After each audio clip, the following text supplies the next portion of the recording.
Hello, in this video, we're going to look at creating new habits and how, when we combine life coaching with somatic practices, we can really set ourselves up for success. My name's Leanne Campbell, and I'm a life and wellbeing coach, and I specialize in somatic practices because they are such an efficient way to really get to a root of an issue and to allow us to move forward and really make the changes that are lasting, enjoyable, and sustainable. I'm also co-creator of a Handpicked Life, and if you'd like to know more about us, then just check out the link below. So let's have a look at creating habits and how we can really make it an enjoyable experience rather than something that we're using willpower in order to create. And in actual fact, that is one of the key things in this. You will need discipline. There will be a point where you remind yourself of why you're doing this. You remind yourself that you made a promise to yourself and therefore you're going to stick to it. And knowing that from the beginning is absolutely fine. You're not expecting it to be a struggle, but you're just aware, you're going in with your eyes open, that no doubt you'll start it, and like everybody else, you'll be really enthusiastic, raring to go, and then at some point that little voice creeps in of, oh, you know what, let's just start tomorrow, or let's start next week, or you forget why you're doing this in the first place. The momentum's not there. And what is really important is you set yourself up well. You set yourself up by gaining clarity. So, for example, knowing what it is that you want to create. And when we take time to prep with some simple life coaching questions, it gives us a chance to really know whether we're going in the right direction or not right from the onset. So, for example, it might be that you decide that you're going to create a habit of being more organized. It'd be really useful just to ask yourself why you're doing this. And it may seem obvious, but in actual fact, when you use a really simple technique of, and so that what, and so that what, and so that what, and you keep asking yourself that question every stage, then it's a really useful way to get to the root and get to the real intention of why you're doing this. For example, you want to create a habit where you're more organized. Well, you can ask yourself then, why do I want to be more organized? Well, because my house is a mess. Okay, so how would you like your house to be? Well, I'd like it to be tidy and in order. Why would you like that? Because I'd like more space and it takes up a lot of time. Why would you like that? Because I would like to free up my time to enjoy other activities. Why do you want to do that? Because when I do those activities, it really fulfills me, but I'm always tidying my house, for example, okay? And what actually happens as we go through this, you really start to look at, okay, what is the why behind this? Because if there isn't a strong why, we're not going to stay with it long term. It might be as you're doing this that you realize that actually you're wanting to please other people. You're being told that you're messy, you're untidy. It may be that you feel that you can't have friends over because your house is such a mess, whatever the reasons. And it's quite an interesting practice. And the reason for doing this, you may even get to the place of, no, that's not it. It's not that I want to create being more organized. I actually want to make more space and get into the habit of really making sure that I go out and do those activities that I really love, book that dance class, book that sauna, go out with friends. So it saves a lot of time as well. So before you get started, you want to make sure that what you've chosen is really valuable to you. It's in line with your dreams, with the way you want to live, in the way that you want to feel about your life, how you want to enjoy your life. Secondly, using somatic exercises, you really will help to get to that feeling, that state of being.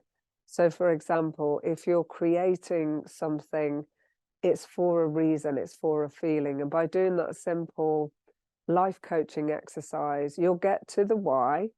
And then when you've really got to the bottom of it, ask yourself, what's the state of being required? So if I've already done this, who would I be? What's this upgraded version of me? How do I feel? What kind of conversations do I have? How do I use my time? How do I wake up in the morning? How do I express myself? So get to the feeling, because really, again, this is what you're looking to create. We only ever do anything because we're looking to create some kind of feeling of satisfaction, fulfillment, joy, happiness, peace. So really understanding why, and then begin to practice that feeling, because the more we bring that into the body and it becomes more familiar with us, the easier it will be to actually execute whatever it is that we're choosing to do. So I talked briefly about being organized. It could be that you're changing your diet. It could be that you want to get a project off, that you're not disciplined enough to really to write every day or to paint every day. So whatever it is, that using the life coaching and the somatic practice to really get into the state of being will really help you throughout to stay on track. Once you're clear on that, you can build yourself a really simple somatic practice each day where you may simply breathe and bring in that feeling that you're creating. And certainly that will start your day where your spirits are lifted, or you may choose to do it in the afternoon or any time in the day where you feel that you may lose momentum, or you want to set yourself up ready to be clear. This is where I'm at. This is the direction that I'm heading. And if you already create it in the present moment, then you're much more likely to feel lighter and easier about creating your new habit. So another important piece of the puzzle is the fact that we are naturally designed to stay safe, to go with what we know, because our survival will always take precedence. So whenever we start to do something new, there's always a part of us that will be on the alert and want us to go back to doing what we know, because we've survived so far doing this, let's just do that. So the survival system in us is not interested whether we're happy, we're really thriving, we're healthy. None of that actually matters. It matters that we stay alive, and we can, especially when we're busy and we're stressed, that's when we can just go into this automatic pilot, and we can stay in jobs that we're really not happy in because they're functioning for us. That's fine. Same with relationships, just same with ways of being, ways of eating, ways of exercising or not exercising that doesn't really serve us at all. So be aware that whenever you start something new, there will come a point where your survival will want you to stop. And this is where discipline comes in. So not willpower. When we fight against something, that's when we're not clear on our why, and we're not using a somatic practice to really remind ourselves that actually we're going to somewhere that's more spacious, that feels better. You've got a clear vision of who you're stepping into, the upgraded version of yourself. So when we don't have that, then we're really using willpower to battle through something. Often it's fear that's driving us, and not this real motivation to expand our lives, to explore our potential. So but discipline also is required. So there might be that point where you say, I know I don't feel like doing this, but I've promised myself that I will do this, so I'm going to do this. And the key thing in this is that you make promises that you know that you can keep. So, for example, we often fall at the first hurdle by giving ourselves too much to do at the beginning. If you promise yourself that you're not going to eat sugar at all, and you're somebody that's been eating sugar for years and years and years, chances are that's quite a big leap straight away. If you tell yourself that you're going to meditate for an hour every day, that's a big chunk of time if you've not had any experience of that. So keep it in small increments. You might really have that time to go, when I've had a bad sleep, when things go wrong, when my day gets busy, what is really doable? And then stick to it and actually stretch yourself a little bit. I'm not saying we're always just looking to make it easy. Do stretch yourself, but make sure that you can keep that promise to yourself, whatever that is. It might be something that you do 3 times a week to begin with and build it into every day. Only you know what's right for you and what you can promise to yourself, but I really encourage you to spend some time with what you are promising. So going back to the stress response, when those feelings do come up, what you want to be doing is making sure that you get yourself into optimum state. So support yourself. When you know you're going to make a change, support yourself well. Make sure that you've got your somatic practice each day, that you're really building that feeling. The more you focus on reducing the stress and the busyness in your life, the more space you have to make a different choice. We can support our levels of stress by how we use our 24-hour clock, which is the natural circadian rhythm.